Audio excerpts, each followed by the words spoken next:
Hadirin jamaah sekalian yang mulia, mari kita awali ta'lim di pagi hari ini sama-sama dengan membaca lafaz basmalah. Bismillahirrahmanirrahim. Uhayyikum tahiyatan islamiyatan atiratan min indillah. Assalamualaikum warahmatullahi wabarakatuh. Alhamdulillahi rabbil alamin. Allahumma anta rabbi la ilaha illa anta khalaqtani wa ana ala ahdika wa adika mastata'tu a'udzu bika min syarri ma sana'tu abu laka bi ni'matika alayya wa abu bi dhanbi faghfirli fa innahu la yaghfiru dhunuba illa anta asyhadu an la ilaha illallah wa asyhadu anna muhammadan abduhu wa rasuluh shadiqul wa'dil amin. Amma ba'd. Hadratil mukarramin, para jamaah salat subuh Masjid Al-Hidayah yang saya muliakan, saya hormati, wabil khusus kepada seluruh pengurus Masjid Al-Hidayah ini, saya mohon dan berdoa kepada Allah Subhanahu wa taala, kiranya Allah curahkan kasih sayangnya kepada kita semuanya.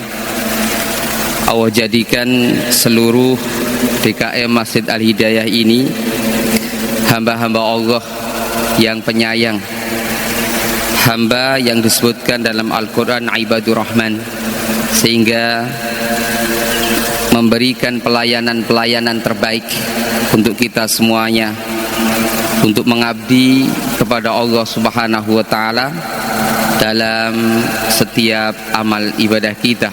Begitu juga mudah-mudahan Allah curahkan kasih sayangnya kepada kita semuanya. Allahumma amin ya rabbal alamin. Hadirin sekalian yang dirahmati oleh Allah Subhanahu wa taala, tema kita di pagi hari ini menurut saya cukup menarik untuk menghadapi akhir tahun miladiyah.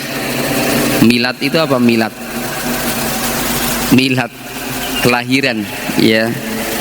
Jadi Allah mempunyai 2 tahun yang terus berganti. 1 tahunnya namanya yang disebut dengan miladiyah atau masehi. Ini berdasarkan perputaran matahari. Yang satu lagi itu yang disebut dengan hijriyah, yang tahunnya perputaran harinya itu berdasarkan al-qamariyah, bulan. Dua-duanya ini milik Allah Subhanahu wa taala, makhluk dari makhluk Allah, namanya tahun. Sehingga pergantian tahun ini menunjukkan tanda kebesaran Allah Subhanahu wa taala. Oleh karena itu, tema kita ini dalam surat Al-Insyirah ayat 7 dan 8. Semuanya sudah hafal jamaah sekalian. Fa idza faragta fansab wa ila rabbika farghab. Menarik sekali ayat ini.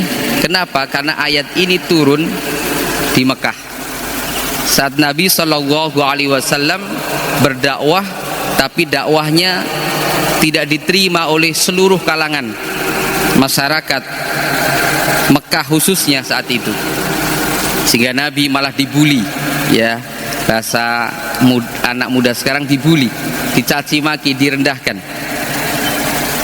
Jadi Nabi tidak bisa curhat kepada siapapun saat itu, tidak bisa kepada istrinya, gitu, tidak bisa kepada anak-anaknya, tidak bisa kepada sahabat-sahabatnya, kepada siapapun tidak bisa. Jadi penyerahan penuhnya sudah kepada Allah Subhanahu wa taala. Nanti lanjutannya silahkan dibaca itu ayat 1 sampai dengan ayat 8 dalam surat Al-Insyirah. Namun akhir ayat ini menjadi menarik karena Allah mengatakan fa idza faraghta fansab. Apabila telah selesai satu urusan, maka segera beranjak, beralih atau kerjakan di urusan-urusan yang lain. Mari kita lihat dan koreksi diri di akhir tahun ini apa yang sudah kita lakukan. Ya. Kalau Allah Subhanahu wa taala berfirman dalam surat Al-Hasyr ayat 18, ya ayyuhalladzina amanu taqullaha wal tanzur nafsum ma qaddamat lighad. Ya. Ayat ini juga memberikan kepada kita untuk selalu menghisap diri, gitu. Selalu hitung-hitungan. Karena memang manusia itu paling senang kalau masalah hitung-hitungan ya. Tapi kalau hitung-hitungannya berkaitan kegagalan, senang nggak kira-kira? Jamaah sekalian, senang nggak kira-kira? Nggak mungkin senang. Tapi kalau hitung-hitungannya berupa keberuntungan, ya, wah pasti senang.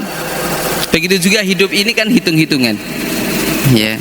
Karena memang otak manusia ini oleh Allah Subhanahu wa taala diajak selalu berpikir.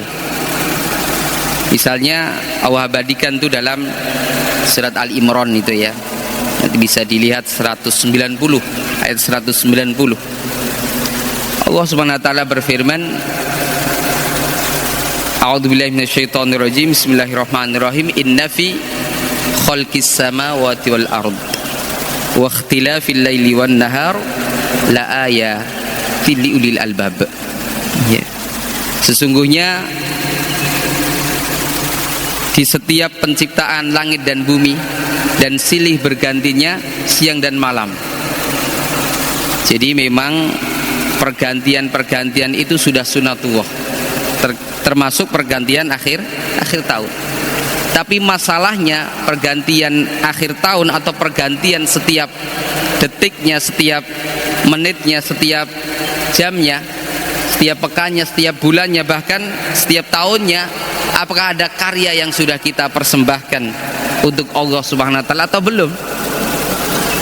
Jangan-jangan kita tidak terasa ini setahun yang lalu jamaah sekalian, ya, ini sebagai refleksi di akhir tahun juga dan sebagai refleksi akan keimanan kita, apakah bertambah atau berkurang? Apakah nilai-nilai sosial kita ini sudah menjadi amal-amal saleh yang kita persembahkan untuk Allah atau belum? Ya. Kemudian nilai-nilai intelektual yang kita dapatkan setahun ini, apakah sudah ada penambahan belum? Ada penambahan ilmu atau belum? Atau nilai-nilai yang lain yang perlu kita harus hasibu qabla an tuhasabu, yang harus kita hitung sebelum perhitungan di depan Allah Subhanahu wa taala. Ya. Jadi jamaah sekalian yang dirahmati oleh Allah Subhanahu wa taala, fa idza faragta, apabila telah selesai satu urusan, maka segera urusan yang lain itu dikerjakan gitu. Tidak boleh akhirnya kita berpuas diri, tidak ada kepuasan khususnya bagi kita ya, khususnya bagi kita. Ini masalah dunia, tidak ada selesainya kalau masalah dunia. Iya. Karena ketika Nabi mengatakan pada sahabat, wahai sahabatku, kalau engkau itu sudah mempunyai satu gunung ya, semuanya emas semuanya, dari atas sampai bawah itu emas semua, tidak ada yang tidak emas ya, gitu. Pasti engkau akan mencari satu gunung lagi yang setara dengan yang sudah engkau dapatkan. Maka Nabi mengatakan seluruh hamba Allah akan terhenti mencari dunia ini itu ketika sudah ada di tanah, selesai semuanya, maksudnya meninggal ya. Hanya meninggal itu akhir dari segala kesibukan di dunia. Kan kesibukan di dunia ini tidak bisa dihentikan oleh apapun itu, yakin itu kesibukan kita itu hanya al-maut, kematian. Kekayaan yang ditumpuk oleh kita yang Allah abadikan di dalam surat At-Takatsur, makanya disebut dengan At-Takatsur, karena manusia itu senangnya menumpuk-numpuk ya, menumpuk-numpuk apa? Harta gitu. Nah ini juga harta kita, harus kita refleksi diri, apakah ada harta yang Allah titipkan kepada kita yang betul-betul akan menemani kita di masa yang akan datang. Maksudnya saat kita setelah meninggal gitu. Kan harta kita yang terbaik itu adalah harta yang kita tanam gitu. Jadi harta yang kita makan itu pasti jadi kotoran sama sekalian. Ya. Harta yang kita tinggal kan jadi apa? Jadi warisan. Harta yang ditinggalkan berapapun banyaknya itu pasti menjadi warisan. Dan warisan ini pun terkadang yang ditinggalkan kalau tidak punya ilmu habis itu. Kalau tidak punya ilmu pada cekcok itu rebutan harta warisan. Maka Nabi itu kan meninggalnya tidak meninggalkan harta warisan. Coba kalau Nabi meninggalkan harta warisan, apa kira-kira yang terbayang di kita? Pasti buat rebutan kan? Kok Nabi? Soekarno aja, Soekarno. Siapa yang nggak kenal Pak Soekarno ya? Presiden pertama Republik Indonesia. Konon katanya meninggalkan harta buat rebutan, buat nipu orang. Harta Pak Soekarno ada di sini gitu kan. Bahkan bisa melunasi utang seluruh Indonesia. Pak Soekarno aja susah hidupnya di akhir-akhir hayatnya. Gimana? Punya hutang, punya harta kan gitu. Kalau Nabi seandainya meninggalkan harta, pasti banyak orang rebutan. Maka Nabi hanya meninggalkan dua peninggalan yang monumental, yaitu Al-Quran dan As-Sunnah. Addu 'alaiha bin nawajid, gitu kata Nabi. Pegang kuat-kuat, bahkan gigit. Karena Nabi tahu betul itu sulit untuk mempertahankan itu. Kalau hanya dipegang begini, mungkin bisa lepas. Iya. Tapi gigit dengan gigi geraham kalian. Gigi geraham yang paling belakang paling kuat itu. Ya. Addu 'alaiha bin nawajid. Ini penting ini. Dan ini nasihat juga untuk saya pribadi dan kepada seluruh hadirin sekalian. Jadi Nabi meninggalkan Al-Quran dan Sunnah, maksudnya ilmu. Ya. Al-hikmah dan juga Al-Quran. Nah, ini Nabi meninggalkan itu. Sehingga siapapun yang berpegang teguh pada dua hal ini, maka tidak akan tersesat untuk selama-lamanya gitu. Kalau kita kembali lagi ke ayat faidza faragta fansob ini, maka setelah selesai satu urusan gitu, kerjakan yang lain. Dalam kehidupan pribadi kita kan terkadang merasa kebingungan. Contoh kecil ya, anak kita selesai TK, orang tua kawan kebingungan mau sekolah di mana berikutnya. Tapi harus kita berikan pendidikan yang terbaik bagi anak-anak kita. Kita harus cari gitu. Begitu juga amal-amal soleh gitu. Kan setelah selesai ini inginnya kan kita leha-leha, nyantai-nyantai. Kalau satu urusan selesai, nah kalau bahasa kita ya mau healing gitu, kira-kira ya mau apa? Rekreasi gitu. Tapi kata Al-Quran faidza faragta fansob, kerjakan yang lain gitu, jangan leha-leha gitu. Artinya selesai anak kita pendidikan paling dasar gitu ya, naik jenjang berikutnya kita harus mencari. Itu juga kita ketika melakukan amal-amal solih, selesai amal soleh yang lain, kerjakan yang lain. Sehingga ketika ayat ini menutupnya dengan kata-kata yang indah ya, faidza faragta fansob wa ila rabbika farghab. Ini yang menarik. Dan hanya kepada Allah kita berharap, hanya kepada Allah kita serahkan segala-galanya, hanya kepada Allah tujuan maksud hidup kami. Ini dalam tafsirnya ya. Cuma sekalian yang dirahmati oleh Allah Subhanahu wa taala, maka refleksi kita di akhir tahun ini adalah apakah usia kita ini ada pertambahan, tapi pertambahan yang bermanfaat atau tidak. Karena asbabul wurud hadis Rasul yang diriwayatkan oleh Imam Tirmidzi, itu datang seorang badui. Orang badui itu tahu ya, orang yang terkadang tidak mempunyai sopan santun ya, akhlak yang tidak baik kepada siapapun itu. Maka maka Al-Quran juga mengabadikan tentang kisah orang Badui menghadap kepada Nabi sallallahu alaihi wasallam. Di hadis lebih banyak lagi. Dalam Al-Quran dikatakan qalatil a'rabu amanna, ya, kulam tu'minu walakin qulu aslamna. Datang seorang Badui langsung mengatakan, "Ya Nabi, aku telah beriman," gitu. Kata Nabi, "Engkau belum beriman, engkau masih Islam," gitu. "Engkau masih Islam." Begitu juga ketika datang seorang Arab Badui kepada Nabi, "Ya Rasulullah, apa yang menjadikan seorang hamba itu menjadi yang terbaik?" Ya, menjadi hamba yang terbaik atau yang disebut khairun nas. Kemudian Nabi mengatakan, "Wahai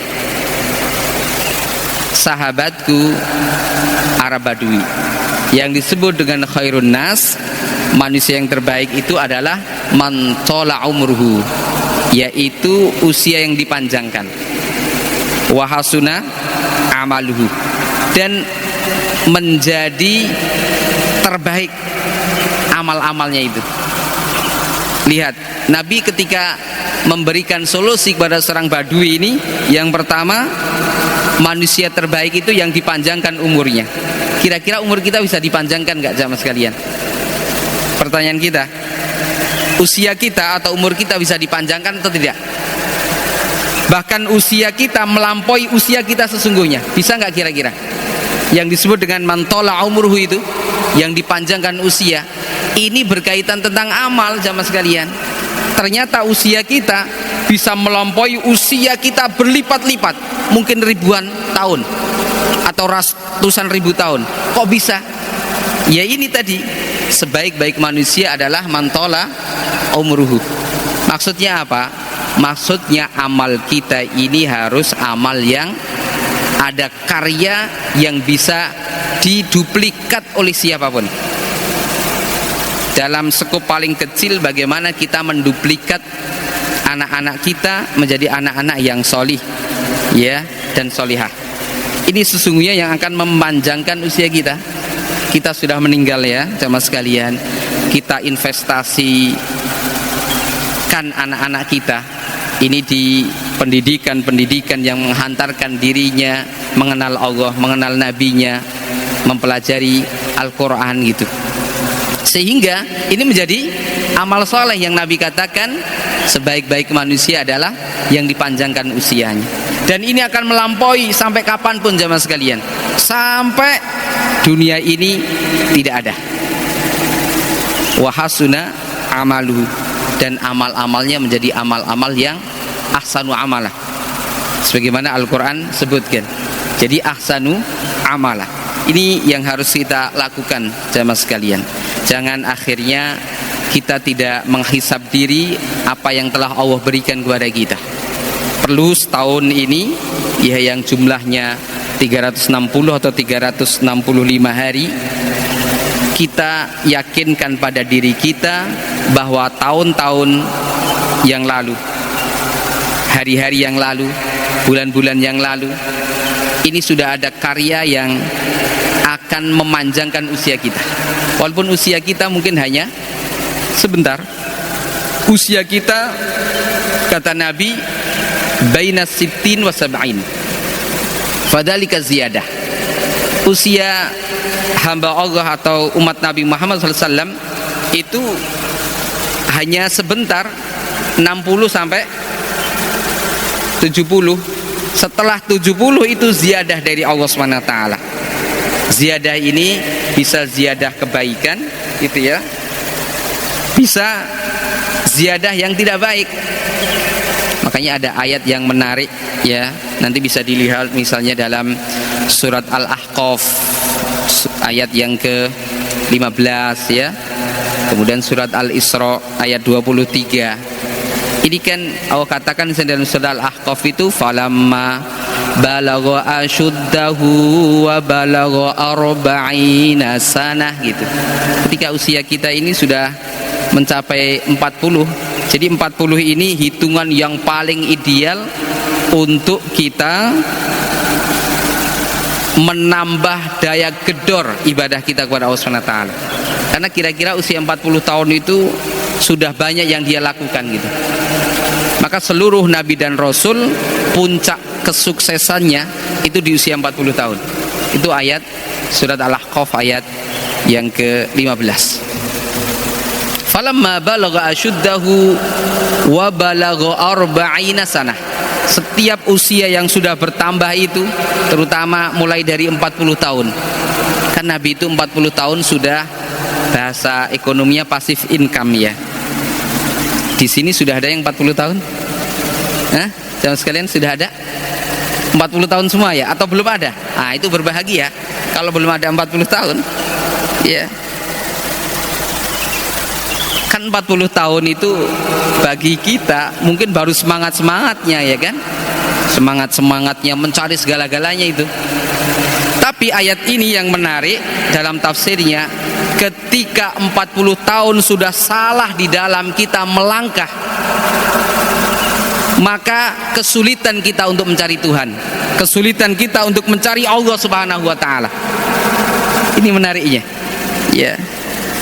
Masa keemasan seseorang itu di usia 40 tahun. Setelah selesai segala urusan, 40 tahun itu panjang loh. Betul loh. Saya sudah 40 tahun pas ini. Ya, ini merefleksikan diri apa yang sudah kita lakukan ya. Pas 40 tahun saya, jamaah sekalian. Hari ini. Oleh karena itu, ya Allah, ya Rabbi, banyak yang sudah saya lihat, banyak yang sudah saya dengar, banyak yang sudah saya rasakan.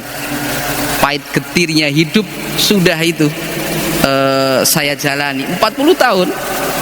Falamma balagha asyuddahu wa balagha arba'ina sanah. Kata wa qala rabbi auzi'ni an ashkura ni'mataka allati an'amta alayya. Banyak sekali kenikmatan yang telah Allah berikan. Nikmat semua hidup ini itu. Ya. Kesulitan-kesulitan yang akan membungkus kenikmatan ini maka akan cepat hilang jamaah sekalian itu.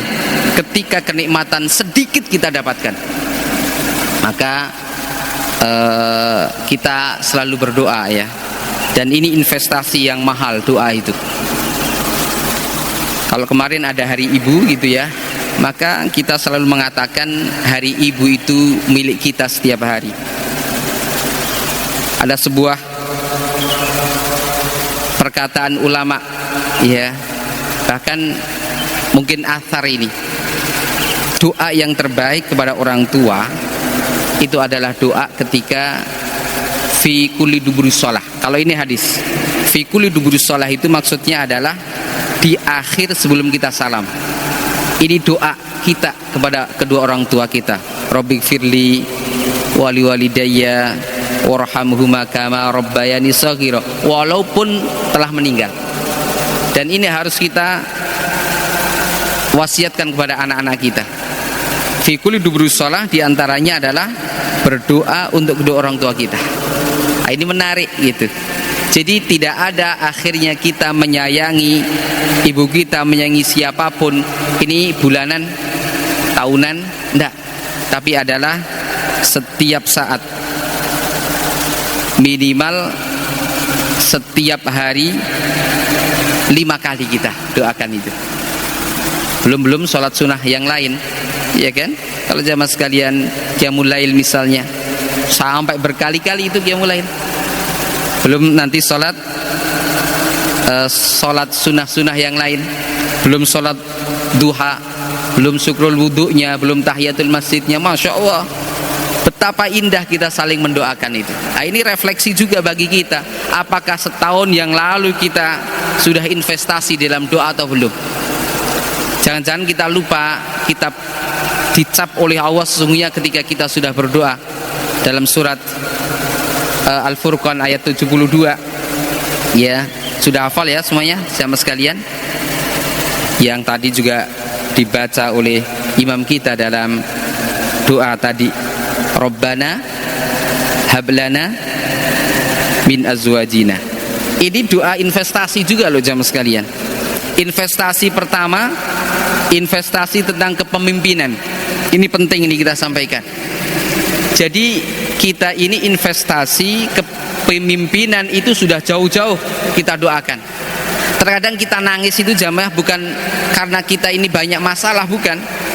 Terkadang kita nangis itu bukan karena banyaknya kenikmatan yang kita dapatkan, bukan. Terkadang kita nangis karena doa kita diterima oleh Allah Subhanahu wa taala. Ya.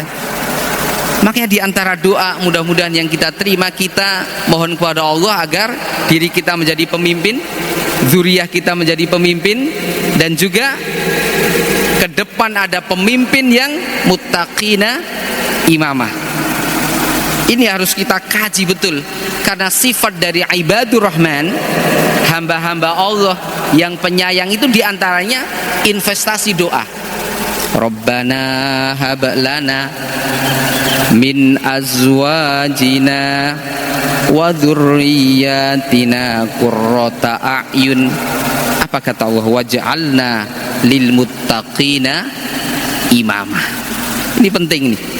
Siapa tahu 2024 ya doa kita nangis ya dengan doa ini karena diistijabah doa kita mendapatkan pemimpin yang muttaqina imamah, imam yang bertakwa. Imam yang bertakwa itu gimana sih jamaah sekalian? Yaitu pemimpin yang ketika kita pandang wajahnya kita ingat kepada Allah. Kita pandang wajahnya menjadikan hati kita, kolbu kita bertambah keimanan kita. Ya. Seorang pemimpin yang membawa keberkahan yang diridhoi oleh alam semesta, sehingga semua yang dilakukan ini ridho dari Allah Subhanahu wa taala dan mendapatkan ilham dari Allah Subhanahu wa taala, mendapatkan inspirasi dari Allah Subhanahu wa taala. Karena dibimbing, pemimpin yang bertakwa ini pasti dibimbing oleh langit, pasti itu. Karena sekarang sudah tidak ada nabi, sudah tidak ada wahyu, maka ada namanya karomah. Ini yang harus kita yakini, ada karomah. Karomah ini diilhamkan oleh Allah SWT, yang ini bagi kita dapat semuanya. Maka Al-Quran mengatakan fa'alhamaha fujuraha wa taqwaha. Kami ilhamkan, kami berikan kepada manusia ini ketakwaan, kebaikan-kebaikan. Kalau kebaikan ini terhimpun pada diri kita, sudah kita himpun setahun yang akan datang, kita tinggal memetik berikutnya. Ya. Ibaratnya seorang istri kita ini melahirkan pertama kan kesulitan tuh. Ketika sudah melahirkan kedua lebih mudah karena sudah ada jalan. Ya, ketiga juga mungkin lebih mudah dan seterusnya. Nah, falhamaha fujuraha wa taqwaha, karena memang dalam manusia dibekalkan dua. Ketika keburukan ini lebih banyak, maka hilang itu kebaikan. Tapi sebaliknya ketika kebaikan terhimpun banyak, maka hilang keburukan. Dalam tafsirnya disebutkan setiap kebaikan itu ada malaikat yang akan menemaninya. Namun setiap keburukan yang ada pada diri kita, maka ada syaitan yang akan menemaninya. Minimal jin yang namanya apa? Korin. Pernah membaca ya kisah tentang korin? Jadi kita ini mempunyai al-fujur, ya, fujur itu adalah keburukan-keburukan yang pasti menunjukkan kepada hal yang tidak kita pasti menunjukkan kepada dosa dan maksiat. Karena ada namanya korin. Fa inna ma'hu korin. Karena setiap manusia ada duplikatnya keburukan namanya korin. Ya. Dan korin itu daripada corona. Ya, corona itu apa artinya? Virus gitu ya. Corona benar, kayak corona virus ya. Tapi corona itu artinya adalah pendamping. Ya, yang mendampingi. Korin gitu ya. Yang mendampingi dimanapun. Tapi keburukan ini, korin yang baik sekali hanya satu, yaitu korin yang ada pada diri Nabi Sallallahu Alaihi Wasallam. Ketika Nabi Sallallahu Alaihi Wasallam usia 6 atau 7 tahun, Nabi kan dibelah dadanya. Ya, dibelah dadanya, kemudian dibersihkan jantung dan juga hatinya. Masih ingat ya kisah mungkin yang disampaikan dalam Sirah Nabawiyah.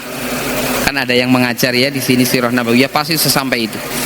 Dibelah dadanya sama sekalian, kemudian diambil itu jantung dan hati Nabi, dicuci dengan air Zam-Zam. Ya, kemudian seraya Nabi mengatakan, ini korin aku keluarkan, ini kotoran aku keluarkan.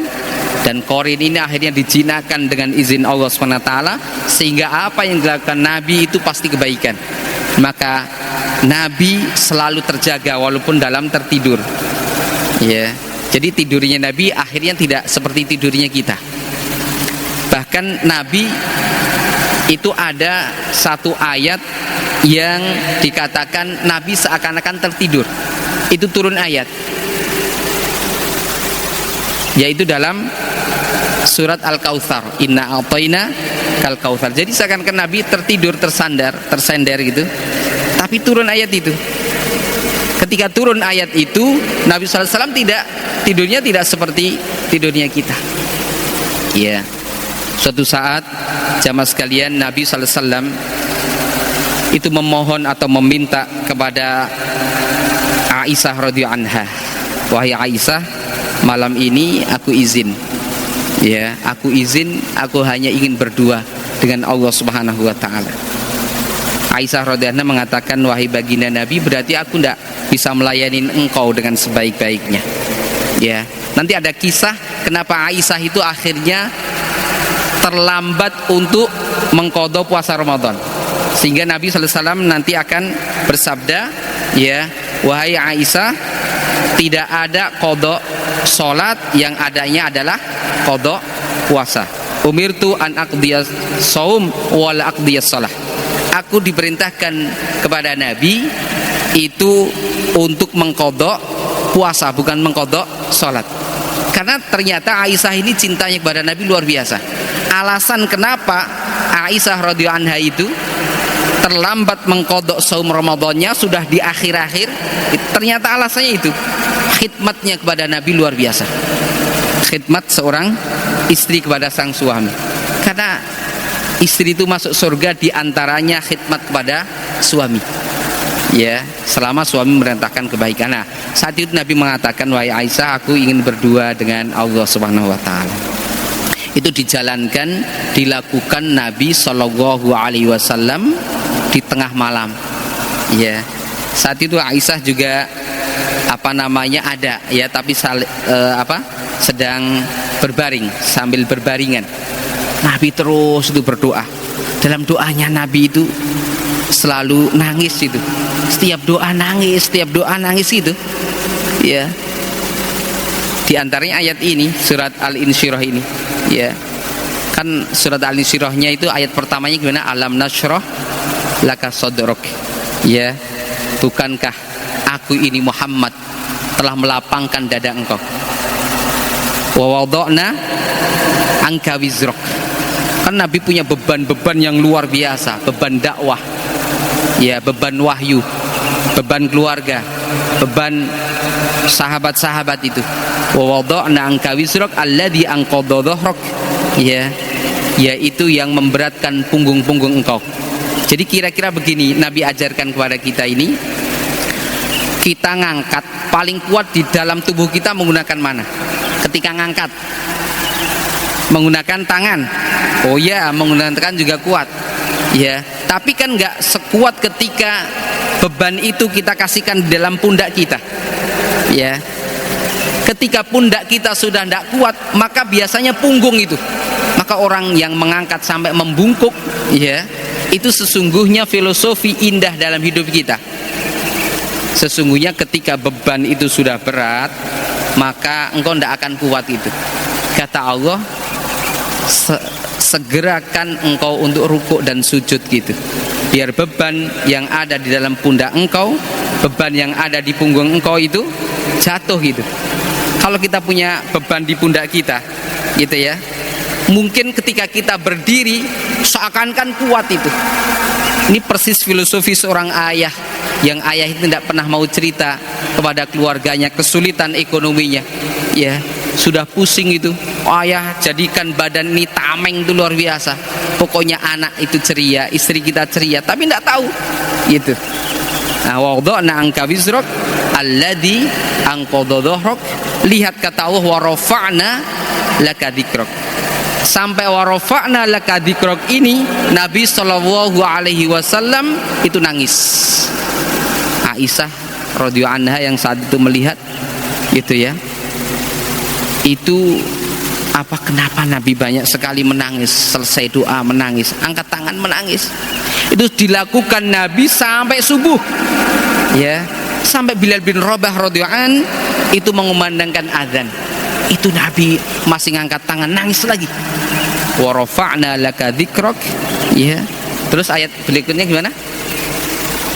Alladzi anqadha dhahrak wa rafa'na laka dzikrak fa inna ma'al usri yusra.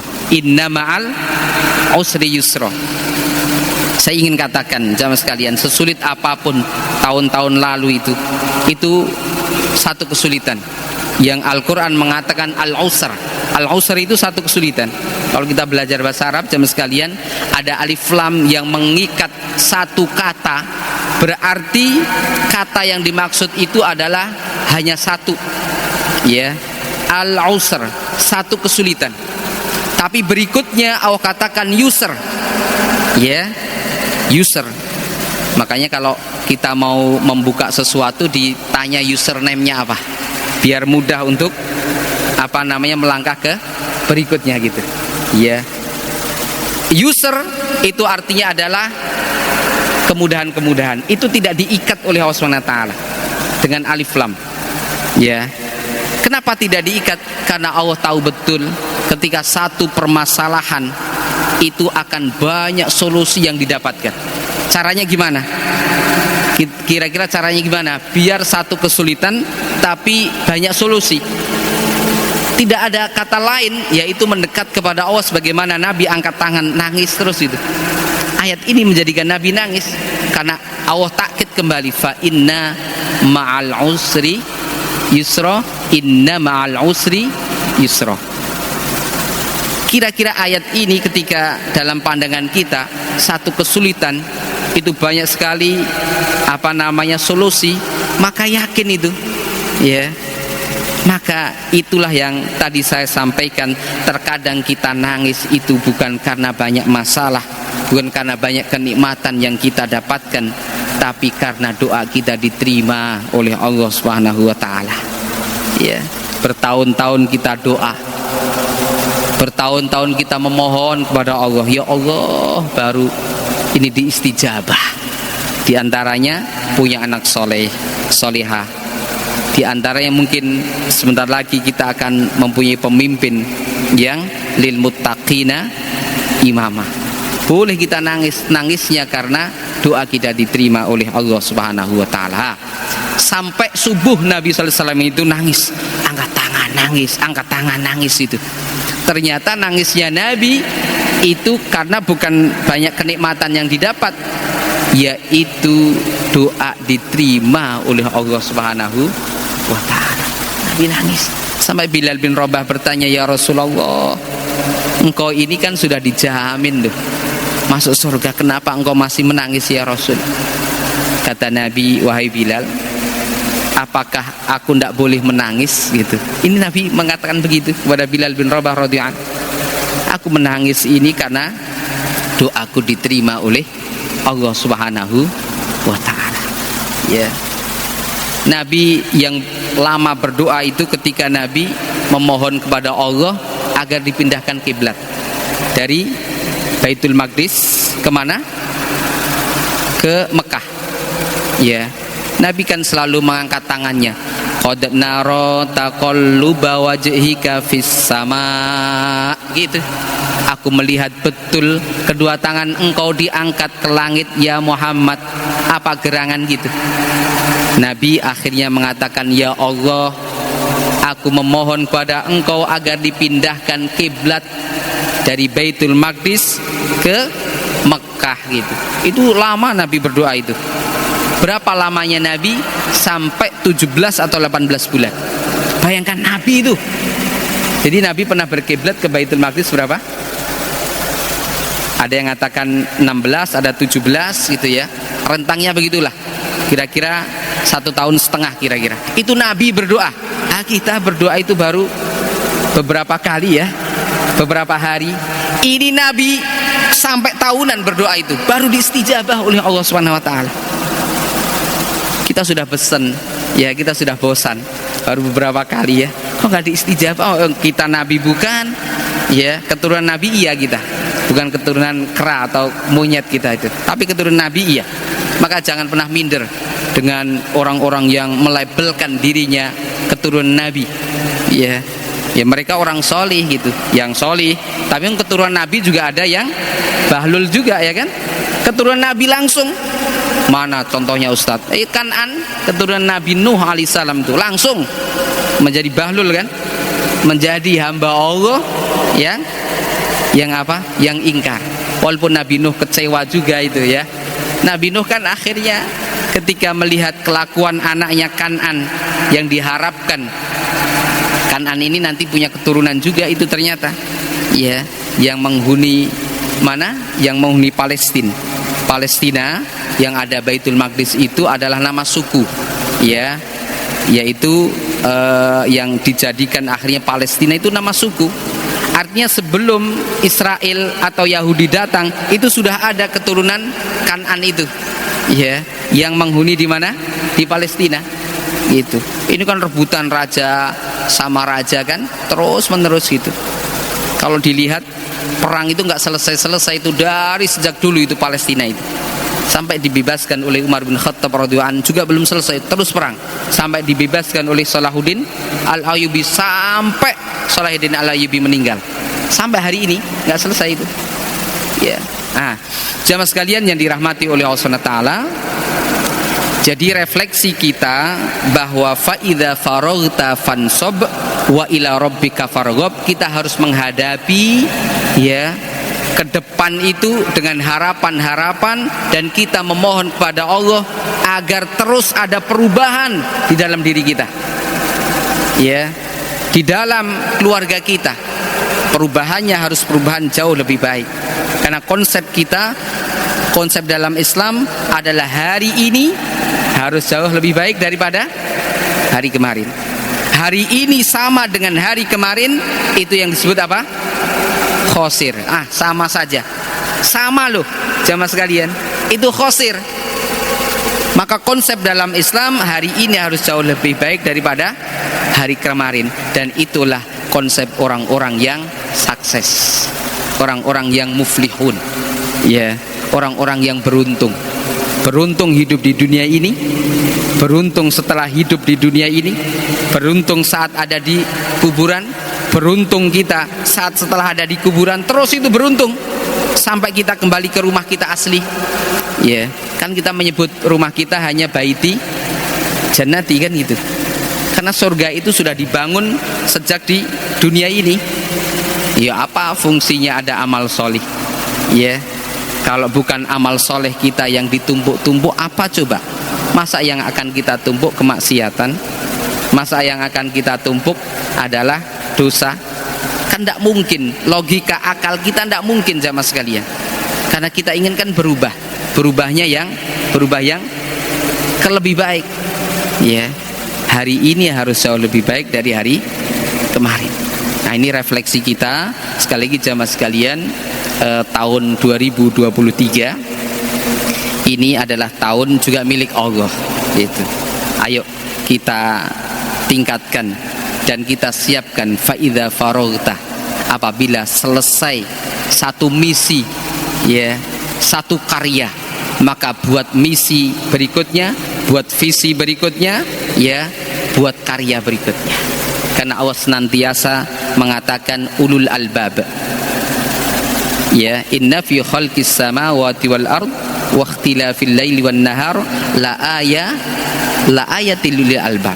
Allah senantiasa mengingatkan kita, manusia terbaik itu yang senantiasa menggunakan akalnya, yang akalnya ini untuk mendeteksi keberadaan Allah, yang akal kita, intelektual kita ini untuk mendeteksi wahyu-wahyu Allah SWT. Kalau kita sudah bisa menggunakan akal kita, ya, yang akal kita ini tunduk pada langit, tunduk pada wahyu, maka berhak kita menyandang ulul albab. Ya, ulul albab itu ternyata adalah orang-orang yang senantiasa berpikir menggunakan dua hal. Ya, berpikir secara rasional menggunakan intelektual kita, yaitu otak kita, dan berpikir satu lagi menggunakan hati kita yang tidak bisa dilogikakan oleh pikiran kita. Itu namanya ulul albab. Ya, maka disebut dengan lubun. Lubun itu hati yang paling dalam, jamaah sekalian. Makanya kita selalu mengatakan ketika memberikan nasihat kepada siapapun, kepada istri kita, kepada sahabat-sahabat yang kita cintai, kita selalu mengatakan begini, jamaah sekalian. Ini datang dari lubuk hatiku yang paling dalam. Lubuk hati itu dari bahasa Arab, itu artinya lubun, ya. Yang di luar itu namanya kolbun, sehingga kolbun kita ini selalu berubah-ubah.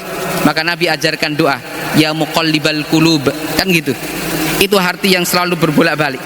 Kalau kata Ibnul Qayyim, ya, Al-Jauzi dalam Talbil Iblis, bahwa hati kita ini seperti daun, jamaah sekalian, terombang-ambing ketika ada badai, ketika ada angin, nggak tahu itu, nggak teradang kanan, teradang ke kiri, teradang naik, teradang turun, teradang kemana-mana gitu. Ya, beliau mengatakan hati kita itu seperti dedaunan. Kalau nggak kuat maka akan copot itu daun-daun itu. Ya, kalau kita nggak kuat menghadapi berbagai macam problematika, lepaslah keimanan kita. Sebagaimana daun itu lepas dari ranting-rantingnya. Belum lagi setiap hari ada iblis yang senantiasa menghambur-hamburkan debu-debu itu, sehingga dikatakan hati kita ini seperti kaca. Ya, hati kita seperti kaca. Debu-debu ini yang dihambur-hamburkan akan menempel di kaca-kaca. Kaca kita itu adalah hati kita. Makanya berkacalah pada hati kita. Ketika Nabi mengatakan, ya istafti biqalbak, berkacalah pada hati kalian, minta fatwa kepada hati kalian. Itu kata Nabi. Karena hati kecil ini tidak pernah bohong, jamaah sekalian. Hati kecil selalu menasihati kepada diri kita, jangan maksiat, jangan korupsi, jangan menipu, jangan berdusta gitu. Itu sudah ada loh. Kalau kita ada kayak gitu, maka lubun kita berjalan itu. Ulul albab yang dikatakan dalam Al-Quran itu menggunakan hatinya untuk mengenal Tuhan, mengenal Allah, mengenal nabinya gitu. Jadi ayat tadi surat Ali Imran ayat 190, ya, inna fi khalqis samawati wal ard wa ikhtilafil laili wan nahar la ayatil li ulil albab. Ayat berikutnya, alladzina yadhkuruna Allaha qiyaman wa qu'udan wa ala junubihim wa yatafakkaruna fi khalqis samawati wal ard. Kemudian ayat indah ini ditutup oleh Allah mengatakan, Rabbana ma khalaqta hadza batila subhanaka faqina adzabannar. Ya Rob, Engkau ciptakan tidak ada sia-sia. Engkau ciptakan kesulitan, ya, setelah itu Engkau ciptakan solusi. Tidak akan ada sia-sia. Karena seorang muslim setiap ada kesulitan itu adalah terbayang bahwa itu ada kebaikan yang akan Allah berikan kepada diri kita. Pun setiap ada kebaikan atau kenikmatan yang Allah berikan kepada kita, terbayang di dalam benak kita itu, ini ada amal soleh yang harus kita teruskan. Ya. Jadi mari kita amalkan, faida faragta fansab, apabila selesai satu urusan segera kerjakan urusan yang lain. Jangan perpuas diri kita di dalam kita mengarungi kehidupan ini, ya, karena kita hidup di dunia nggak pernah puas mencari menumpuk harta. Kita mari menumpuk pahala kita, masukkan ke dalam rekening kita, namanya illiyin. Ya, rekening kita apa namanya? Illiyin. Ya, jadi Allah abadikan dalam surat Al-Mutaffifin bahwa rekening kita semuanya illiyin. Allah pun tidak melihat itu. Malaikat pun tidak melihat rekening kita. Jangan khawatir itu salah transfer Allah, enggak. Karena Allah sudah kirim malaikat Raqib dan Atid, tidak mungkin salah transfer. semua rekening kita namanya Illiyin, dan itu tidak dilihat oleh siapapun. Allah sendiri katakan tuh dalam surat Al-Mutaffifin, ya, Illiyin ini akan kita buka nanti di hadapan Allah SWT, rekening kita, ya, rekening kita akan dibuka. Apakah saldo kita cukup untuk, ya, dapat tiket ke surga, atau naudzubillah min dzalik saldonya itu minus, yang disebutkan oleh Nabi sebagai orang yang bangkrut setelah berdagang di dunia ini, karena dunia ini adalah hitung-hitungan, ya. Ayo kita terus isi rekening kita yang bernama Illiyin, sehingga ketika kita buka rekening kita, saldonya amat sangat mencenangkan, amat sangat menakjubkan, sehingga kita betul-betul takjub dengan rekening kita. Jamaah sekalian, kalau punya rekening dibuka kok rekeningnya gede banget, saldonya, seneng nggak kira-kira? Pasti seneng itu. Nanti begitu rekening kita dibuka, Illiyin tadi dibuka, Allah katakan buka itu rekening kau, ya, maka sudah terkelompokkan itu. Jadi jangan kita berpikir nanti hisab itu lama. Enggak lama. Wong sudah Allah Subhanahu wa taala kelompokkan, ya, ashabul yamin wa ashabus simal, udah gampang. Yang simal ini sini, terus masuk neraka. Yamin sini gitu, terus masuk surga, gampang. Oh, hisab itu cepet. Tapi ada yang tengah-tengah. Nah, ini tengah-tengah itu yang Allah Subhanahu wa taala abadikan dalam surat Al-A'raf, ya, yaitu yang disebut dengan Ashabul A'raf, ya, dia di tengah-tengah. Nanti suatu saat kita akan kaji seperti apa, tapi yang jelas jamaah sekalian, fa idza faraghta fansab wa ila rabbika farghab. Jadi visi misi kita hanya untuk Allah Subhanahu wa taala. Tujuan hidup kita, ya, maksud dan tujuan hidup kita hanya untuk Allah Subhanahu wa taala. Fa idza faraghta fansab wa ila rabbika farghab. Hanya kepada Allah kita berharap, hanya kepada Allah kita betul-betul gantungkan segalanya, permintaan-permintaan kita kepada Allah Subhanahu wa taala. Mudah-mudahan refleksi dari ayat surat Al-Insyirah ayat 7 dan 8 ini akan menginspirasi kita untuk mengarungi tahun 2024 yang lebih semangat lagi, dengan visi misi yang kita serahkan sepenuhnya kepada Allah Subhanahu wa taala, dapat kita rancang agar kita menjadi hamba-hamba Allah yang senantiasa terus bertambah keimanan kita, terus tebal keimanan kita sampai akhir hayat kita, dan usia kita dipanjangkan oleh Allah Subhanahu wa taala dengan karya nyata, amal soleh yang diterima oleh Allah Subhanahu wa taala. Amin ya rabbal alamin. Demikian, mudah-mudahan bermanfaat. Hadana wa iyyakum ajma'in.